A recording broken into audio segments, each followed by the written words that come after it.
Hello and welcome. This is part 2 of the Shimano Alivio MC12 shifter rebuild. This is the 7-speed side.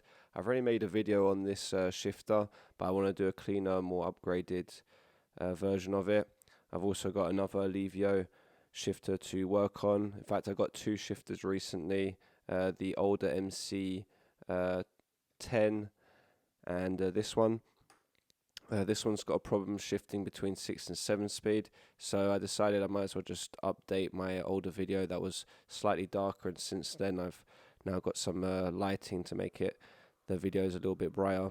So let's begin on that. Underneath here you're going to want to remove the bolt.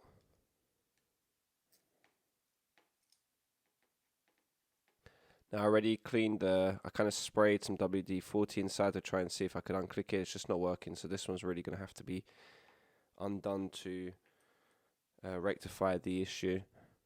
Next we've got a Phillips screw to remove.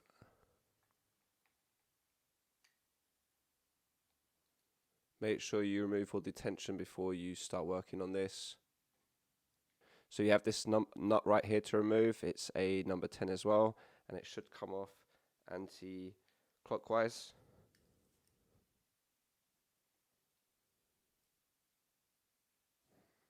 Here you have a plate that's holding the return spring for the lever. We can take that off now. In fact, I might unclick the return spring first, and we should be able to lift it up.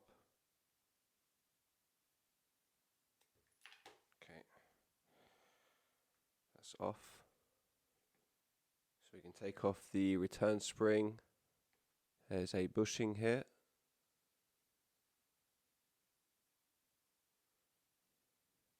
We can now remove the lever. Underneath here there's a nylon bushing. Let's take off the pull. So there's a circlip here. You're going to need something sharp to remove that.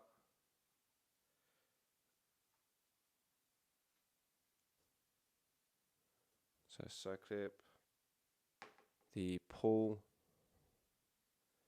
and there's a spring here.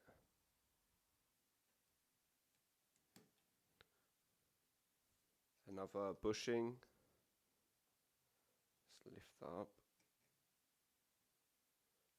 I'm going to just lift off the lever, and there's the copper bushing, and we can remove this seal.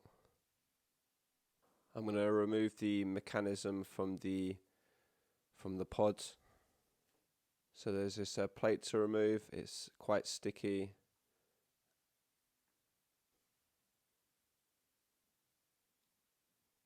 Finally getting that off.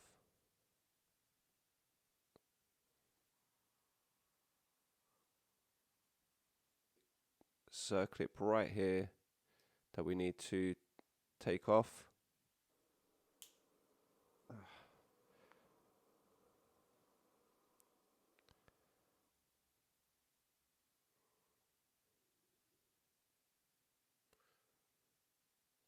And the spring seems fairly symmetrical. Sprocket.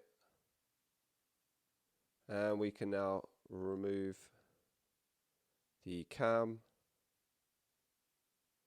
There's a spring on the back.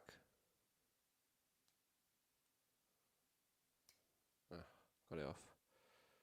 The spring here doesn't seem to be returning at all on the dial, so I'm going to also remove this and see what we can do on that. I think you've got to take off the barrel adjuster to work on it.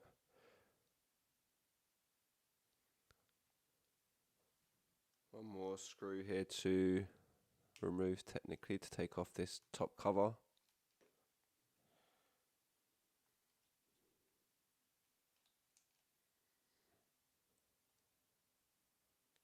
Okay, I'll take off this cam part and clean underneath it. I'm going to give these all a clean, and then we're going to re-grease anything that needs greasing. I've wiped down everything now. A few parts are stained from the corrosion, but it'll be fine, I think. Hopefully this will work.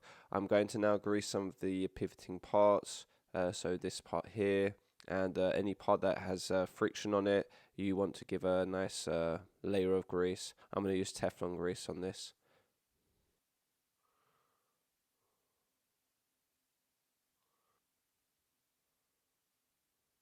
Working our way from the back, we're going to grab the cam, and you're going to need the spring for the cam. So the spring on the cam, there's one part sticking out, and it's going to go into the slot on the back of it. So you need to aim. I've put grease so you can't quite see what I'm doing, but that is where it goes. There you go. Grab the cam and slide that through. Now the other tip of that spring, we're going to want to bring it up to here. I pretty much just grab any object that's going to allow you to bring it to that part there, and it's latched on. Look closely, check that that's tensioned. It should be. Grab the sprocket, and you're going to want it to be in this position. Grab the spring for the pulls and insert that back onto that pivoting part. And next you have the pull.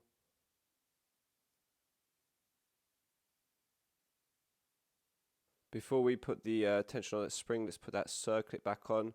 Pull down, push down that pull, and so you have access to that little slit there that's on the side, and then you can put that circlip.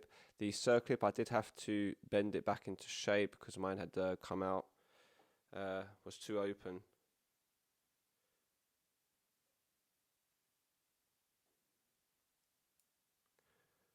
Grab a plier or something to push this back into that spacing right here.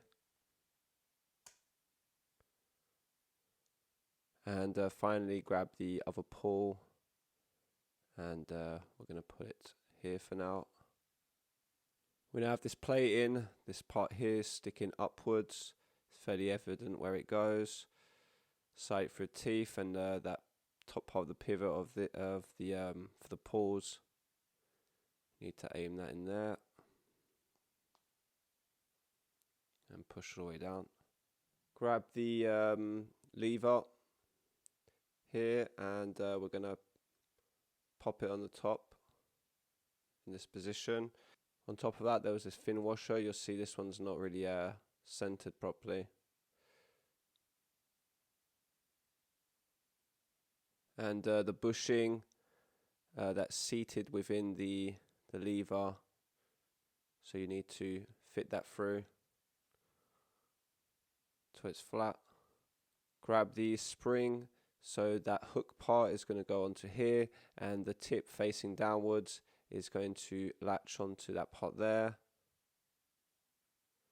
I think the easiest way will be to do it in this order. So latch it onto this part here, and then we're going to bring that up here.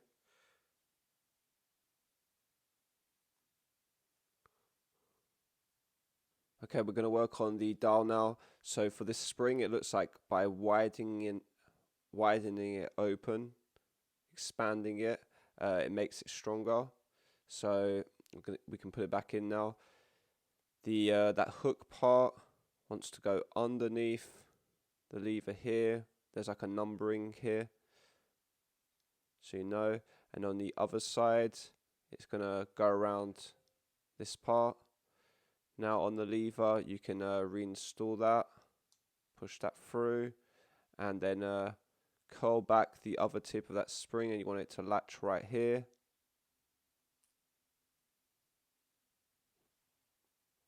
Okay, I've got that on. Let's give that a go. Okay, yeah, that's much better. We can now put this little part here back in, so that female part of the bolt, you just stick that back on, put it through, and it's going to go through here. Make sure that bolts are seated in, and this tip here needs to go into that spacing.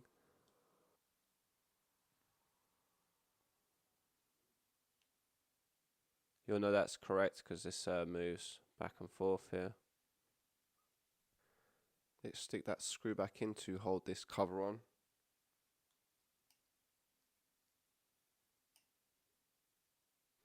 Clean up your screen a little bit, make it nice and clearer. Stick that back on, and the cover. You can screw one of these down as well. The little tiny screws. That'll hold it down for us. I think it'll make it easier to put the mech back into the pod. So that tip of that dial, you want it to go into the hole right here of this cam. We'll find out after if that's gone in properly. Grab the next lever, we're going to put the pull on.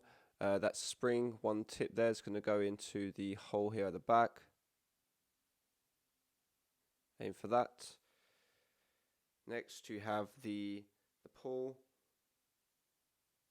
which is going to recline back like this eventually, and now we have a circlip to put back on as well.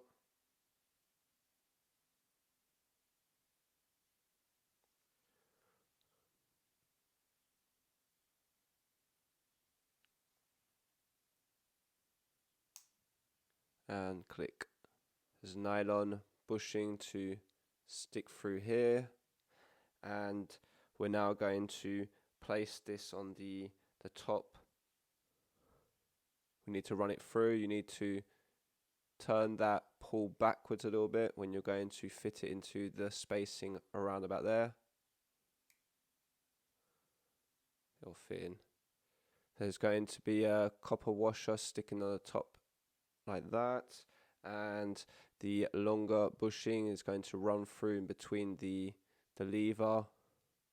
Make sure that's nice and snug and fit. Cool. We need to put the return spring for this lever as well, so that hooking part is going to go right there. Now, much easier than the SLX lever that I just worked on. We can now stick this plate back on. I think it goes this way. Yeah, so you want it in roughly this position. Start to push it down. Now the other tip of that spring, we're going to need to pull it back and push into that little hole here.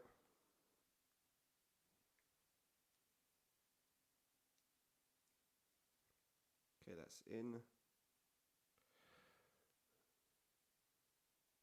For the nut, put a tiny bit of thread locker if you wish so. So to put this back on, the nut's going to go anti-clockwise. Now, not too tight yet. We want to make sure that the everything's in order. I forgot to put this seal, so you can take that off. The mech and reinstall. Aim again for the dial. Yeah, great. So the issue that I had between 6 and 7 gears seems to have been regulated. Put the cover for the back of the pod underneath. We'll run that screw. You can definitely put some thread locker again on this if you really want. I'll put a tiny bit. Doesn't seem to be any on there.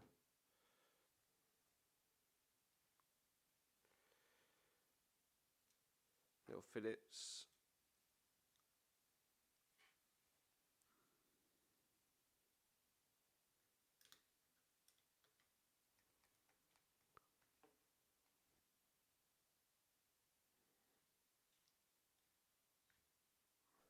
It's night and day, the difference between fully rebuilding this and adding new grease. So I hope this helped you repair and service your Alivio MC12 shifter. And until next time, peace out.